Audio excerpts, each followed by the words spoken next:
तबलीग जमात इस्लामी कराची हाफिज नईमुर रहमान का 3 तलवार club turn पर जीआई यूथ के तहत गजा बाइक रैली से खिताब। अल्लाह का शुक्र है कि हमने अमेरिका के गरूर को मिटते हुए देखा था और आज इसराइल के गरूर को खाक होते देखा। हमास और अल-कसाम के मुजाहिदीन ने इसराइल को टेक्नोलॉजी और इंटेलिजेंस को शिकस्त दी। 50 दिन गुजरने के बावजूद इसराइल की हिम्मत नहीं कि हमास के मुजाहिदीन का सामना कर सके। सहवैनी बच्चों और औरतों पर बमबारी कर रहे हैं, घरों पर बमबारी कर रहे हैं। आज इसराइल के सदर नेतन्याहू ने जंगबंदी और हमास की मुज़ाहमत और जदोजहद कामयाब हो गई। अमेरिकी हुकूमत और यूरोपीय ममालिक जिसको चाहते गलत करार देते, जिसको चाहते अच्छा बनाते थे। यूरोपीय ममालिक अपने अवाम खौफ में मुब्तला रखते थे। हमास की मुज़ाहमत ने यूरोपीय ममालिक के अवाम की आंखों से पट्टी उतार दी है।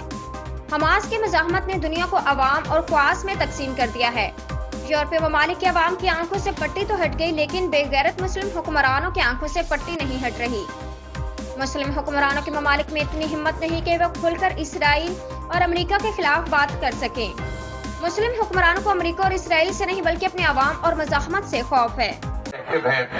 और गजा के मुसलमानों के साथ, हमास के मुजाहिदों के साथ, बैतुल मुक़द्दस की जिद्दोजहद और इसकी आज़ादी की तहरीक चलाने वालों के साथ जिस तरह आप अपने इलाके में, अपने शहर में अपना है कि जो लोग सदियों में जिसकी तमन्ना करते हैं, अपने बड़े बड़े बुतों को गिरते हुए देखा है।